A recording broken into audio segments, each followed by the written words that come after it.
అభిమానం సంపాదించుకోవడానికి ఆస్తులక్కర్లేదు. హోదా అంతకన్నా అవసరం లేదు. మంచివాడు అనిపించుకో చాలు. అప్పుడు ప్రపంచమంతా నీకు అభిమానులే.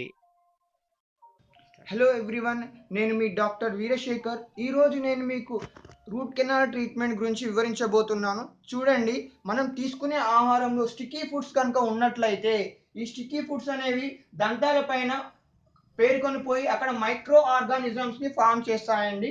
ఎప్పుడైతే ఈ మైక్రో ఆర్గానిజం దంతాలపైన పేరుకొని పోయినప్పుడు అవి మొదటగా ఎనామిల్ అనే లేయర్ని విచ్ఛిన్నం చేస్తాయి. దాని తర్వాత ఎనామిల్ లేయర్ మనం అప్పుడు కూడా నెగ్లెక్ట్ చేసినట్లయితే డెంటిన్కి వెళ్తాయి.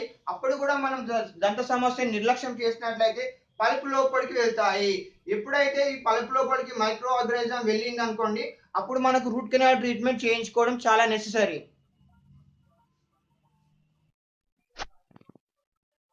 వ్యక్తి అందాన్ని ప్రతిబింబించేది ముఖం.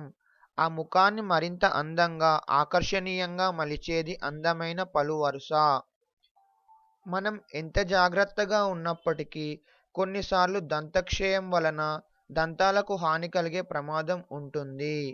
అలాగే ఆటల్లో దెబ్బలు తగడం వలన పళ్ళు విరిగిపోతాయి. ఇలాంటి దంతాలను రూట్ కెనాల్ ట్రీట్మెంట్ చేయడం వలన మిగిలిన దంతాల మాదిరిగానే అందంగా, ఆరోగ్యంగా ఉంచుకోగలుగుతాము. దంతక్షయానికి గురైన పంటిలో పంటి పల్ప్ భాగాన్ని నిర్మూలనం చేయడమే రూట్ కెనాల్ ట్రీట్మెంటు.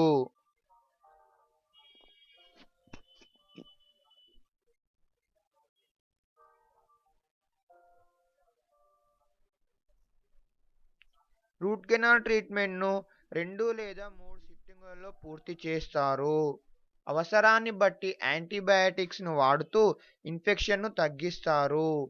దంతక్షయం అనేది దంత మూలానికి వెళ్ళినప్పుడు మనకు బాధ మరియు నొప్పి ఉంటుంది. ఇలాంటి సందర్భాలలోనే రూట్ కెనాల్ ట్రీట్మెంట్ చేయించుకుంటారు. ముందుగా దంతవైద్యుడు మీ యొక్క నోటిని పరీక్షించి దంతక్షయానికి గల కారణాన్ని చెప్తాడు. తరువాత ఎక్స్రే తీయించుకోమని సూచించడం జరుగుతూ ఉంటుంది. దంతంలో ఉండే సున్నితమైన కణజాలాలు ఎలా దెబ్బతిన్నాయి అని దీనిలో తెలుస్తుంది. స్థానికంగా మత్తుని ఇచ్చి రూట్ కెనాల్ ట్రీట్మెంట్ను ప్రారంభిస్తారు. రూట్ కెనాల్ ట్రీట్మెంట్లో మొదట పంటి పై భాగాన్ని ఓపెన్ చేస్తారు. ఆ మార్గం ద్వారా పల్పును తీసివేయడం జరుగుతూ ఉంటుంది. పల్ప్ ఛాంబర్లో మందు వేస్తారు. దీని వలన ఇన్ఫెక్షన్ కారక బ్యాక్టీరియా నశిస్తుంది.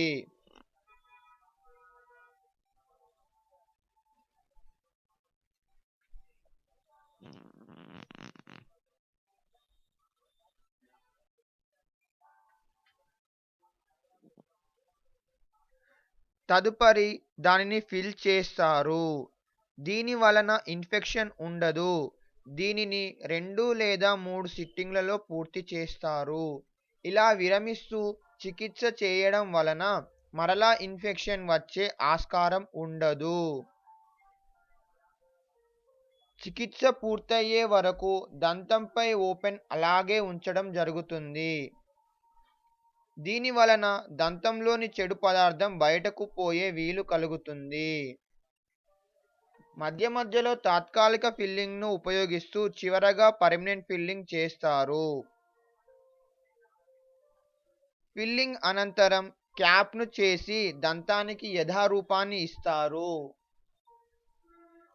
క్యాప్ను తప్పనిసరిగా వేయించుకోవాలి. లేదంటే రూట్ కెనాల్ ట్రీట్మెంట్ చేసిన పన్ను ముక్కలుగా విరిగిపోయే అవకాశం ఉంటుంది.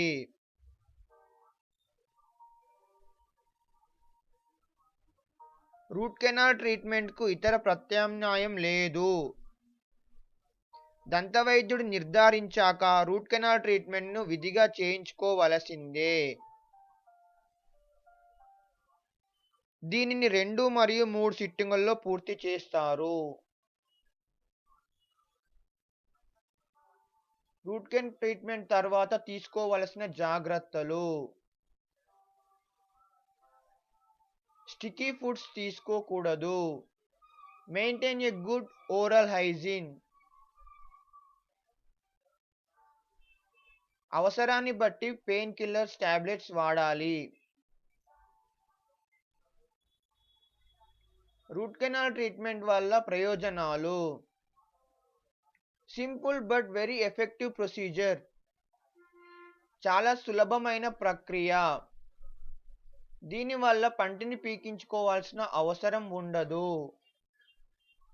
రూట్ కెనాల్ ట్రీట్మెంట్ యొక్క సక్సెస్ రేట్ అనేది 90